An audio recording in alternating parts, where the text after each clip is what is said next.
Hello रउआ, कैसन बाड़ू? हो रजा हमार वीडियो पे स्वागत बा। हो रजा चैनल पर हम लोग तो बोलते नहीं क्या लेकिन बोला तानी। रउआ लोग हमारे वीडियो के अंत तक बने रही। वीडियो अच्छा लगे तो वीडियो को लाइक सब्सक्राइब जरूर करें और ज़्यादा से ज़्यादा सपोर्ट करें।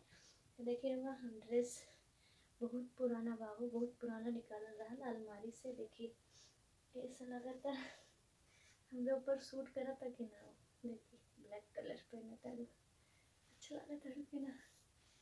देखिए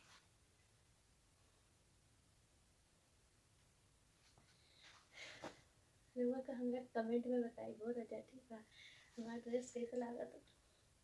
थोड़ा सा टाइट हो गई बा, लेकिन हमरा का तो अच्छा लगा था। तुम्हारे लोगन का कैसा लगा था? एक पुरानी पुरानी लाइनिंग बा, बहुत ज़्यादा पुराना बा, पता बा।